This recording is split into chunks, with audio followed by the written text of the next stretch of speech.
একটা জিনিস আজকে অনেক আলোচনা হলো, সবাই কিন্তু ওয়েট লস নিয়ে খুব টেনশন করে। ওয়েট লসের সবচেয়ে বড় ভুল বা মিথ্যা কথা, মানে উল্টে আর কি, সেটা হচ্ছে যে কম কম খাবেন, বেশি বেশি ব্যায়াম করবেন। এমনভাবে খাবেন যাতে করে আপনার খাবারটা আপনার জন্য ফ্যাট বার্নিং হয়।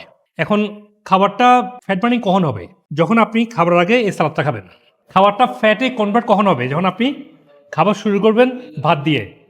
খাবারটা আরও বেশি ফ্যাট ফর্মিং হবে ভাতের সাথে আপনি কোনো প্রোটিন অ্যাড করবেন। কি ডেঞ্জারাস না? আমরা সবাই কাজটা করি, ভাতের সাথে প্রোটিন অ্যাড করি না প্রথম না।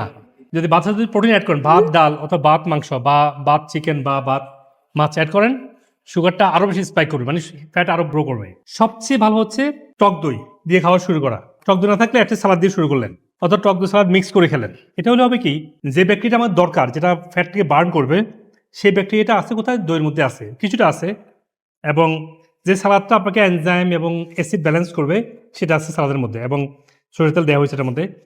তো এতেগুলো হলে কি, এটা খাওয়ার পরে না আমার খাওয়াটা পেটটা তৈরি হবে খাবারের জন্য। আমি রাইস, ভেজিটেবল কুক বা মিট খাবো বা ফিশ খাবো, দেন ফ্যাট বার্নিংয়ের জন্য কাজ করবে। তো ফ্যাট বার্নিংয়ের জন্য আপনাকে শর্করা অ্যাভয়েড করতে হবে। শর্করা এবং প্রোটিন একসাথে আসলে ডাবল সুগার স্পাইক করবে, মানে ডাবল ফ্যাট গ্রো করবে। তো তার মানে হচ্ছে যদি শর্করা বাদ দেন তাহলে কিন্তু ফ্যাট গ্রো করবে না। চমৎকার না?